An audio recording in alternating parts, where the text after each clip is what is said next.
Good wishes to all of you. We are here on Indian Polity by M. Lakshmikant sir, and the 10th topic of this book was Amendment of the Constitution. Now we are making it on audiobook.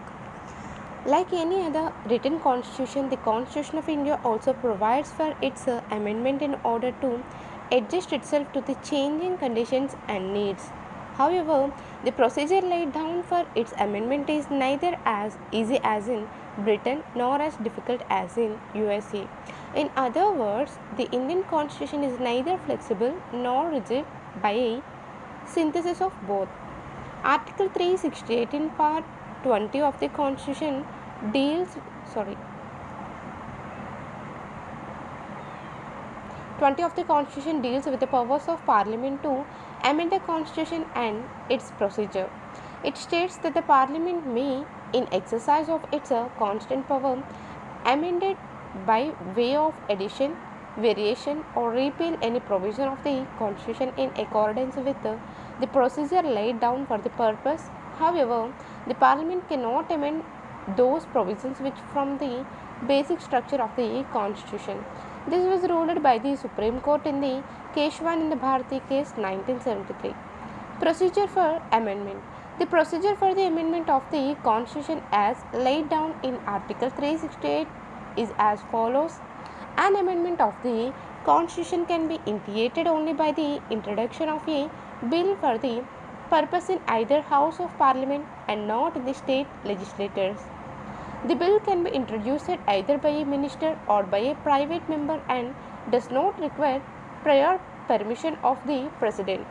The bill must be passed in each house by a special majority, that is, a majority of the total membership of the house and a majority of 2/3 of the members of the house present and voting. Each house must pass the bill separately. In case of a disagreement between the two houses, there is no provision for holding a joint sitting of the two houses for the purpose of deliberation and passage of the bill. If the bill seeks to amend the federal provisions of the Constitution, it must also be ratified by the legislature of half of the state by a simple majority, that is a majority of the members of the house present and voting. After duly passed by both the houses of parliament and ratified by the state legislatures where necessary, the bill is presented to the president for assent.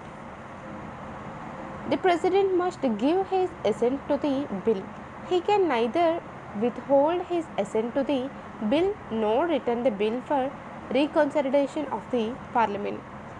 After the president's assent, the bill becomes an act, that is a constitutional amendment act, and the constitution stands amended in accordance with the terms of the act.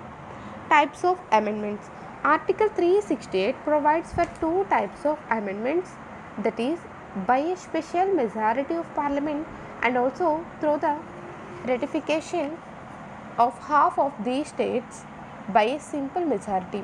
But some other articles provide for the amendment of certain provisions of the Constitution by a simple majority of parliament, that is a majority of the members of each house present and voting, similar to the ordinary legislative process. Notably, these amendments are not deemed to be amendments of the Constitution for the purposes of Article 368. Therefore, the Constitution can be amended in three ways: amended by simple majority of the Parliament, and amended by special majority of the Parliament, and amendment by special majority of the Parliament and the ratification of half of the state legislatures. By simple majority of Parliament, a number of provisions in the Constitution can be amended by a simple majority of the two houses of Parliament outside the scope of Article 368.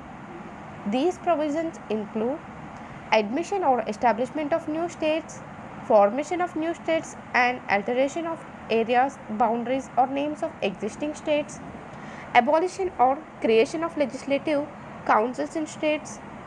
Second schedule, emoluments, allowances, privileges and so on of the president, the governors, the speakers, judges, etc.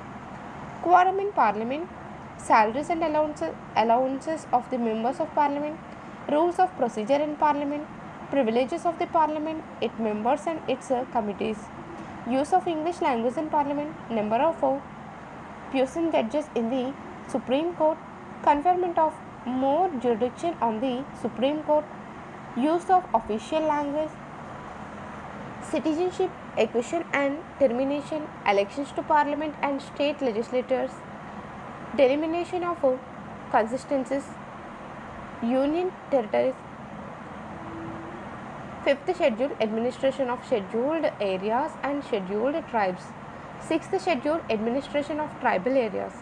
By special majority of Parliament, the majority of the provisions in the Constitution need to be amended by a special majority of the Parliament, that is, a majority of the total membership of each house and a majority of 2/3 of the members of each house present and voting. The expression total membership means the total numbers comprising the house, irrespective of fact whether there are vacancies or absentees.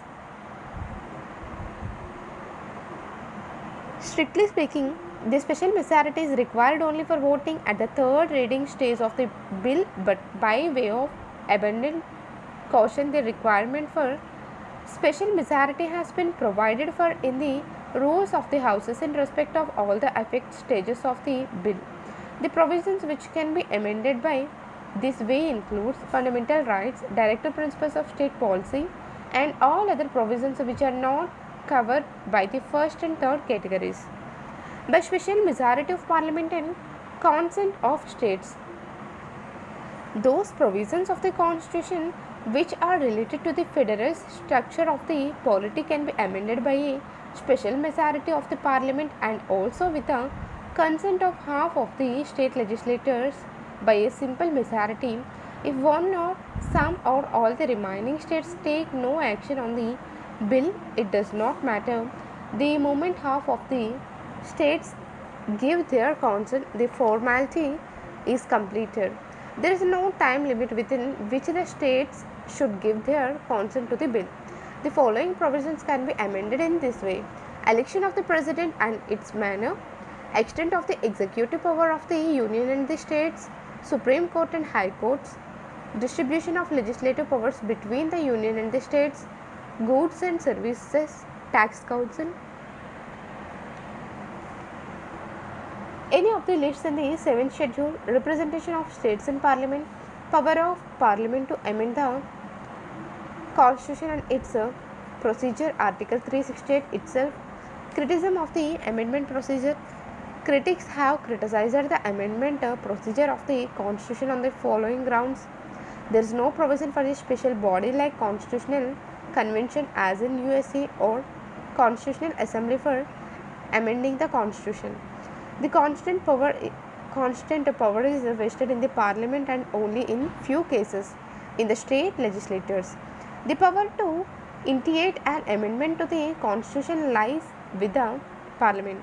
Hence, unlike in USA, the state legislature cannot initiate any bill or proposal for amending the Constitution except in one case, that is, passing a resolution requesting the Parliament for the creation or abolition of legislative councils in the states. Here also, the Parliament can either approve or disapprove such a resolution or may not take any action on it. Major part of the Constitution can be amended by the Parliament alone, either by a special majority or by a simple majority. Only in a few cases the consent of the state legislatures is required, and that too only half of them, while in USA it is 3/4 of the states. The Constitution does not prescribe the time frame within which the state legislators should ratify or reject an amendment submitted to them. Also, it is silent on the issue whether the states can withdraw with their approval after according the same. There is no provision for holding a joint sitting of both the houses of Parliament if there is a deadlock over the passage of a constitutional amendment bill. On the other hand, a provision for a Joint sitting is made in the case of an ordinary bill. The process of amendment is similar to that of a legislative process except for the special majority. The constitutional amendments bills are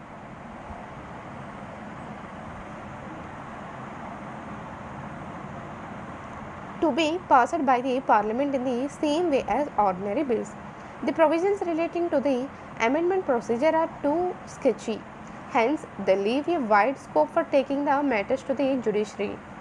Despite these defects, it cannot be denied that the process has proven to be simple and easy and has succeeded in meeting the changed needs and conditions. The procedure is not so flexible as to allow the ruling parties to change it according to their whims, nor it is so rigid as to be incapable of adapting itself to the changing needs. It, as rightly said by Casey Ware, strikes a good balance between flexibility and rigidity. In this context, Pandit Jawaharlal Nehru said in the Constituent Assembly, while we want this constitution to be as solid and permanent as we can make it, there is no permanence in a constitution. There should be a certain flexibility. If you make any constitution rigid and permanent, you stop the nation's growth, the growth of a living, vital, organic people.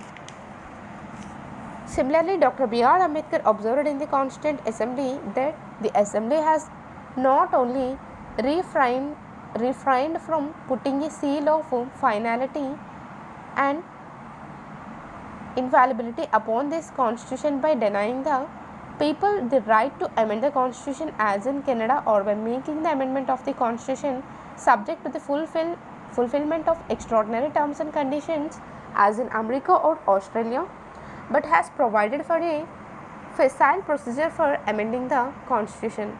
Casey Ware has admired the variety of amendment procedures contained in the Constitution of India. He said, this variety in the amending process is wise but rarely found.